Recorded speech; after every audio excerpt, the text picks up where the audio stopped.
इस YouTube channel पर आपका स्वागत है। आरओ एग्ज़ाम के लिए हिंदी का यह बेस्ट प्रश्न पत्र है। चलिए क्लास को शुरू करते हैं। आप इस सेट को पूरा वॉच कीजिएगा और देखिएगा कि 60 में से आप कितने क्वेश्चन सही कर पा रहे हो। मैं कह रहा हूँ कि यह एक बेहतरीन प्रैक्टिस सेट है। तिमिर शब्द का विलोम है। प्रश्न का उत्तर ऑप्शन ए है आलोक। तिमिर का अर्थ होता है अंधकार और आलोक का अर्थ होता है प्रकाश। प्रत्येक शब्द का विलोम है तो इसका विलोम शब्द होता है प्रोक्ष। ऑप्शन बी राइट उत्तर है। प्रश्न नंबर 3, सामान्य शब्द का विलोम है। सामान्य का विलोम शब्द होता है विशिष्ट। ऑप्शन डी राइट उत्तर है।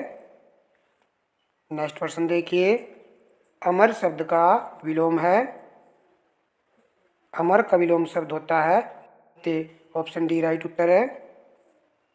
नेक्स्ट प्रश्न लगाइए, उपकार शब्द का विलोम है। उपकार का विलोम शब्द होता है अपकार। ऑप्शन सी राइट उत्तर है। प्रश्न नंबर 6, किसी के दुख से दुखी होकर उस पर की गई दया वाक्यांश के लिए सार्थक शब्द होगा। तो इसके लिए एक सार्थक शब्द है अनुकंपा। ऑप्शन ए राइट उत्तर है। प्रश्न नंबर 7, जो पढ़ा न जा सके के लिए एक शब्द निम्न में से कौन सा है। राइट उत्तर ऑप्शन बी है अपठनीय। प्रश्न नंबर 8, हर समय दूसरों की कमियां ढूंढने वाला वाक्यांश के लिए सार्थक शब्द होगा। तो इसके लिए एक सार्थक शब्द आएगा छिद्रान्वेषी। जो दूसरों की कमियां ढूंढता है उसके लिए एक शब्द है छिद्रान्वेषी। नेक्स्ट प्रश्न लगाइए, जो कम खर्च करता है वाक्यांश के लिए एक सार्थक शब्द का विकल्प चुने। राइट उत्तर ऑप्शन डी है मितव्ययी। क्या कहते हैं उसको? मितव्ययी। प्रश्न नंबर 10, वह साहित्य जिसमें गद्य और पद दोनों मिश्रित हो के लिए सार्थक शब्द है। तो इसके लिए एक सार्थक शब्द है चंपू। ऑप्शन बी राइट उत्तर है। प्रश्न नंबर 11, अनुपम शब्द का पर्यायवाची शब्द है। अनुपम का पर्यायवाची शब्द होता है अद्वितीय, अनोखा।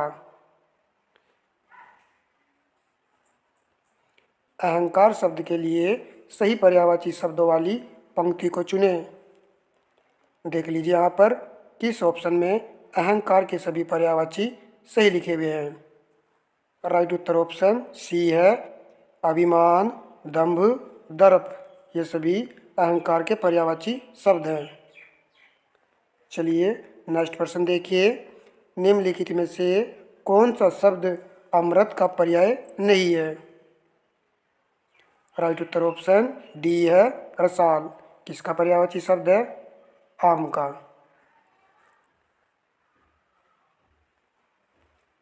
प्रश्न नंबर 14, कालिंदी का पर्यायवाची शब्द क्या है। तो यह यमुना का पर्यायवाची शब्द है। ऑप्शन डी राइट उत्तर है। प्रश्न नंबर 15, सर्प के लिए सही पर्यायवाची वाले शब्दों की पंक्ति को चुने। राइट उत्तर ऑप्शन बी है व्याल, भुजंग, उरग।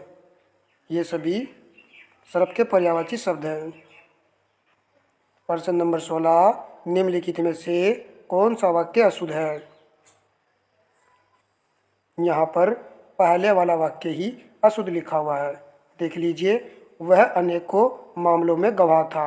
अनेकों नहीं होता है, अनेक होता है। वह अनेक मामलों में गवाह था, तब ये शुद्ध बन जाता। बाकी अन्य सभी शुद्ध लिखे हुए हैं। कल के सेट में आया था नुपुर। देख लीजिए, ये वाला शब्द पूछा जाता है। शुद्ध शब्द है नुपुर। चलिए नेक्स्ट प्रश्न देखते हैं। दिए गए वाक्य में त्रुटिपूर्ण अंश ए बी सी द्वारा उत्तर दीजिए। त्रुटि न होने पर डी उत्तर दीजिए। तो आप इसको पढ़िए और आंसर लगाइए। देखिए कि इस भाग में त्रुटि है। संसार के प्रत्येक कोने कोने में अगणित भाषाएं बोली जाती हैं। तो यहाँ पर दोस्तों केवल भाग ए में त्रुटि है, तो राइट उत्तर हमारा ऑप्शन ए है। यहाँ पर प्रत्येक शब्द नहीं लगा होना चाहिए था। संसार के कोने कोने में अगणित भाषाएं बोली जाती है। वर्तनी की दृष्टि से कौन सा शब्द अशुद्ध है? राइट उत्तर ऑप्शन बी है। निरपराध नहीं होता है, ये निरपराध होता है, ये वाला पूछा जाता है, याद रखना है। इस शब्द को याद रखना है कि निर होता है, नीरा नहीं होता है। बाकी सभी अन्य शुद्ध लिखे हुए हैं। उज्ज्वल बहुत पूछा जाता है, देख लीजिए। भास्कर भी सही है, पुष्पांजलि भी यहाँ पर सही लिखा हुआ है। प्रश्न नंबर 19, दिए गए वाक्य के जिस भाग में त्रुटि हो उसे ए बी सी से इंगित कर उत्तर दीजिए। कोई त्रुटि न होने पर डी उत्तर दीजिए। देख लीजिए यहाँ पर किस भाग में त्रुटि है। सांस्कृतिक जागृति के पीछे राष्ट्रीय जागृति आती है। देखने में तो ऐसा लग रहा है कि शुद्धि लिखा हुआ है, परंतु यहाँ पर दोस्तों ए वाले भाग में त्रुटि है। पीछे नहीं आएगा, यहाँ पर पीछे के स्थान पर आएगा बाद। अब पढ़िए, सांस्कृतिक जागृति के बाद राष्ट्रीय जागृति आती है, तो यह शुद्ध बन जाता। चलिए, प्रश्न नंबर 20, निम्न में से वर्तनी की दृष्टि से अशुद्ध है। प्रश्न का राइट उत्तर ऑप्शन ए है, प्रशंसा। ये अशुद्ध लिखा हुआ है, इसका शुद्ध रूप दोस्तों ये वाला होता है, प्रशंसा। ये देखे सभी अन्य पूछे जाते हैं, तो कवित्री सही लिखा हुआ है, वीबीसी का भी सही है और ज्योत्सना भी सही लिखा हुआ है। बस ध्यान से देख लीजिए। चलिए, अब नेक्स्ट प्रश्न लगाइए। वह आदमी जो कल आपके घर आया था बहुत बड़ा ठग है। उपयुक्त वाक्य में कितने विशेषण हैं? तो इस वाक्य में हमें विशेषण देखने हैं कि कितने हैं। तो विशेषण ज्ञात करने से पहले आप विशेष्य देख लीजिए। यहाँ पर आदमी विशेष्य है और घर भी विशेष्य है, उसके बाद ठग भी यहाँ पर विशेष्य है। इस प्रकार इस वाक्य में 3 विशेष्य हैं। अब दोस्तों हम आराम से विशेषण का पता लगा लेंगे। विशेष्य के पहले जो शब्द लगे हैं वो विशेषण है। वह यहाँ पर विशेषण है, आपके भी विशेषण है, बहुत भी विशेषण है और बड़ा भी यहाँ पर विशेषण है। इस प्रकार इस वाक्य में 4 विशेषण हैं, तो राइट उत्तर हमारा ऑप्शन सी है। इस तरीके से हम विशेषण और विशेष्य को वाक्य में चेक कर सकते हैं। चलिए नेक्स्ट प्रश्न लगाइए।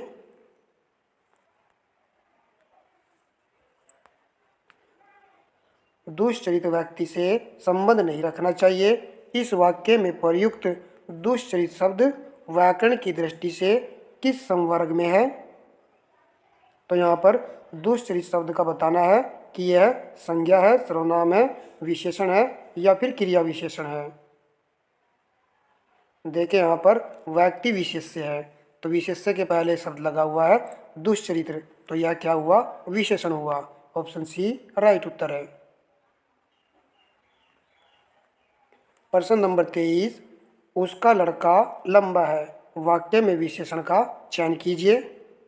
यह तो आसान है, लड़का यहाँ पर विशेष्य है और इसके बाद में विशेषण शब्द का प्रयोग हुआ है। राइट उत्तर ऑप्शन बी है, लंबा। प्रश्न नंबर 24, प्रयोग के आधार पर पांडु शब्द होगा। यह प्रश्न 2021 आरओ में पूछा गया था।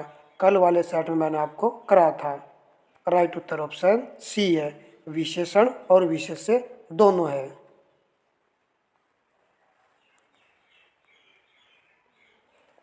प्रश्न नंबर 25, चतुर विद्यार्थी से प्रश्न पूछो। वाक्य में विशेषण है, तो यहाँ पर चतुर क्या हुआ? विशेषण शब्द हुआ। ऑप्शन सी राइट उत्तर है। प्रश्न नंबर 26, निम्नलिखित में से तत्सम तद्भव का सही युग्म है? राइट उत्तर ऑप्शन बी है। अज्ञान तत्सम शब्द है और इसका तद्भव होता है अजान। ऑप्शन बी राइट उत्तर है। तत्सम शब्द है तो यहाँ पर हमें तत्सम शब्द का चयन करना है। राइट उत्तर ऑप्शन ए है चतवारी। यह एक तत्सम शब्द है। प्रश्न नंबर 28, निम्नलिखित में से तत्सम की दृष्टि से शुद्ध है। एक शब्द यहाँ पर शुद्ध लिखा हुआ है तत्सम की दृष्टि से। प्रश्न का उत्तर ऑप्शन ए है साटिका। मैंने आपको बताया था जब कुछ समझ में ना आए तो ये वाला स तत्सम की श्रेणी में आता है। चलिए नेक्स्ट प्रश्न देखिए। मंडक का तत्सम शब्द है? राइट उत्तर ऑप्शन बी है मंडूक। प्रश्न नंबर 30, निम्नलिखित में से तत्सम शब्द कौन सा है? प्रश्न का उत्तर ऑप्शन ए है शिखा। देख लीजिए ये वाला शब्द लगा हुआ है तो यह एक तत्सम शब्द है। चलिए प्रश्न नंबर 31 लगाइए। वृष्टि का विपरीत अर्थक शब्द है? राइट उत्तर ऑप्शन सी है समष्टि। प्रश्न नंबर 32, उपमेय का सर्वदा उपयुक्त विपरीत अर्थक शब्द है? उपमेय का विलोम शब्द है अनुमेय। ऑप्शन ए राइट उत्तर है। प्रश्न नंबर 33, सुलभ का यहाँ पर उपयुक्त विपरीत अर्थक शब्द है? तो सुलभ का विलोम शब्द होता है दुर्लभ। ऑप्शन डी राइट उत्तर है। दीर्घायु का विलोम शब्द होगा? प्रश्न का उत्तर ऑप्शन बी है अल्पायु। नेक्स्ट प्रश्न देखिए। तृष्णा का उपयुक्त विपरीत अर्थक शब्द है? तृष्णा का विलोम शब्द होता है वितृष्णा। ऑप्शन ए राइट उत्तर है। प्रश्न नंबर 36, निम्नलिखित में से कौन सा शब्द यमुना का एक पर्याय नहीं है? यमुना का पर्यायवाची नहीं है जाह्नवी। ऑप्शन डी राइट उत्तर है। यह किसका पर्यायवाची है? गंगा का। नेक्स्ट प्रश्न देखिए। शेर के लिए सही पर्यायवाची शब्दों वाली पंक्ति को चुनिए। राइट उत्तर ऑप्शन ए है केसरी, शार्दुल, मर्गेंद्र। नेक्स्ट प्रश्न लगाइए। मीन का पर्यायवाची शब्द है? राइट उत्तर ऑप्शन डी है मत्स्य। प्रश्न नंबर 39, किनारा के लिए सही पर्यायवाची वाले शब्दों की पंक्ति को चुनिए। देखिए कितना अच्छा प्रश्न है। राइट उत्तर ऑप्शन बी है तट, तीर, कगार। नोट कर लेना है कि तीर किनारा का भी पर्यायवाची शब्द होता है। चलिए प्रश्न नंबर 40, नैसर्गिक का पर्यायवाची शब्द है? राइट उत्तर ऑप्शन डी है प्राकृतिक। जिसका दमन न किया जा सके के लिए शब्द निम्न में से कौन सा है? तो इसके लिए एक शब्द आएगा। ऑप्शन बी राइट उत्तर है। प्रश्न नंबर 42, कुछ खास शर्तों पर किसी कार्य को करने का समझौता के लिए एक शब्द है? तो इसके लिए एक शब्द आएगा संविदा। नेक्स्ट प्रश्न देखिए। जिसके सदृश से कोई दूसरा न हो के लिए एक शब्द निम्न में से कौन सा है? तो यहाँ पर करेक्ट वाला देखना है। राइट उत्तर ऑप्शन सी है ये। दोस्तों वीडियो को लाइक एंड शेयर कर दीजिए। यदि यूट्यूब चैनल पर नए हो तो यूट्यूब चैनल को सब्सक्राइब कर लीजिए। बहुत सारे विद्यार्थियों ने ज्वाइन किया है तो आप भी ज्वाइन कर लीजिए। यहाँ पर आपको अच्छे प्रश्न देखने को मिलेंगे। प्रश्न नंबर 44, बुरे भाव से की गई संधि को कहते हैं? दुर्भी संधि। ऑप्शन ए राइट उत्तर है। प्रश्न नंबर 45, जो प्राप्त न हो के लिए एक शब्द निम्न में से कौन सा है? उसके लिए एक शब्द आएगा अलभ्य। ऑप्शन बी राइट उत्तर है। नेक्स्ट प्रश्न देखिए, 8 बड़े चोर पकड़े गए थे, पुलिस की लापरवाही से आधे चोर भाग गए। वाक्य में किन शब्दों में विशेषण विशेष्य का संबंध नहीं है? राइट उत्तर ऑप्शन सी है, पुलिस की लापरवाही। इसका संबंध विशेषण विशेष्य से नहीं है। चलिए प्रश्न नंबर 47 लगाइए, निम्नलिखित शब्दों में से कौन सा विशेषण है? राइट उत्तर ऑप्शन ए है, क्रोधी। यह एक विशेषण शब्द है। किससे बना है? क्रोध से बना है, क्रोधी। प्रश्न नंबर 48, लाखों लोगों ने इसे महसूस किया है। वाक्य में विशेषण है, तो यहाँ पर लाखों विशेषण है। किस प्रकार का विशेषण है? संख्यावाचक विशेषण है। नेक्स्ट प्रश्न देखिए, विशेष्य के संदर्भ में कौन सा कथन सही है? सही कथन का चयन करना है, तो यहाँ पर पहले वाला ऑप्शन ही सही है। जिस शब्द की विशेषता बताई जाती है उसे क्या कहते हैं? विशेष्य। प्रश्न नंबर 50, मोहन एक अच्छा विद्यार्थी है। वाक्य में विशेष्य है। इस वाक्य में विद्यार्थी क्या हुआ? विशेष्य शब्द हुआ, जबकि अच्छा क्या है? विशेषण शब्द है। चलिए प्रश्न नंबर 51 लगाइए, घनी सत्ता का शुद्ध रूप निम्न में से कौन सा है? तो इसका शुद्ध रूप होता है घनिष्ठता। ऑप्शन सी राइट उत्तर है।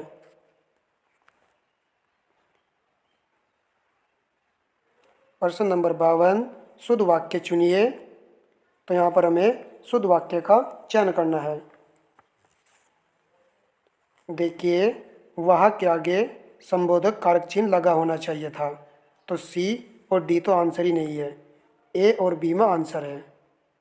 थोड़ा सा अंतर है बस दोनों विकल्प में। राइट उत्तर हमारा ऑप्शन बी है, वह कितना सुंदर दृश्य है। यहाँ पर बस हल्की सी मिस्टेक के कारण यह अशुद्ध हो गया है। चलिए नेक्स्ट प्रश्न देखते हैं। दिए गए वाक्य में त्रुटि वाले अंश को ए बी सी से इंगित कीजिए तथा त्रुटि रहित होने पर विकल्प डी का चयन कीजिए। सूर्योदय हुआ और पक्षियों ने चहचहाना शुरू कर दिया। वाक्य को पढ़ने पर तो ऐसा लग रहा है कि किसी भी भाग में कोई त्रुटि नहीं, परंतु यहाँ पर बहुत छोटी सी त्रुटि है। इस वाक्य में सी वाले भाग में त्रुटि है। ऑप्शन सी राइट उत्तर है। तो देख लीजिए यहाँ पर जो शुरू शब्द लिखा हुआ है, ये दोस्तों इस प्रकार लिखा होना चाहिए था, शुरू। तो आप इसको नोट कर लीजिए, हल्की सी जो है मिस्टेक थी। इस तरह का प्रश्न भी पूछा जाता है एग्जाम में, ये देख लीजिए। इम्पोर्टेंट क्वेश्चन था, भविष्य में आएगा तो गलत नहीं होगा। प्रश्न नंबर 54, वाक्य के त्रुटि वाले अंश को, तो इसमें भी दोस्तों हमें बतानी है कि किस भाग में त्रुटि है और किस भाग में त्रुटि नहीं है। शीर्षक को छोटा, आकर्षक और विषय अवरुद्ध रखना चाहिए, कोई त्रुटि नहीं। ऑप्शन सी वाले भाग में त्रुटि है। ऑप्शन सी इस प्रश्न का राइट उत्तर है। अवरुद्ध के स्थान पर केवल और केवल वृद्ध शब्द का प्रयोग होना चाहिए था। चलिए नेक्स्ट प्रश्न लगाइए, इनमें से सही विन्यास का शब्द है। तो शुद्ध शब्द हमारा है अध्ययन। ऑप्शन सी राइट उत्तर है। प्रश्न नंबर 56, निम्नलिखित में से अर्ध तत्सम शब्द को पहचानिए। यह प्रश्न हमने आपको करा दिया है, गलत नहीं होना चाहिए। जो हमारी वीडियो कंटिन्यू वॉच कर रहे हैं तो इसका उत्तर ऑप्शन सी है, अक्षर। चलिए प्रश्न नंबर 57 लगाइए, तत्सम शब्द चुने। राइट उत्तर ऑप्शन ए है, भविष्य। यह एक तत्सम शब्द है। प्रश्न नंबर 58, निम्नलिखित शब्दों में से तद्भव शब्द को पहचानिए।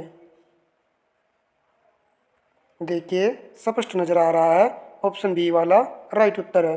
बच्चा यहाँ पर तद्भव शब्द है, जबकि अन्य सभी तत्सम शब्द है।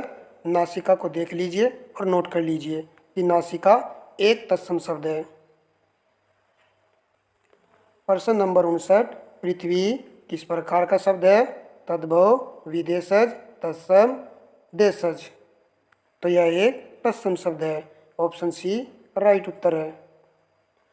अर्पाण शब्द है, यहाँ पर भी बताना है कि यह किस प्रकार का शब्द है। तो यह भी एक तत्सम शब्द है। ऑप्शन डी राइट उत्तर है।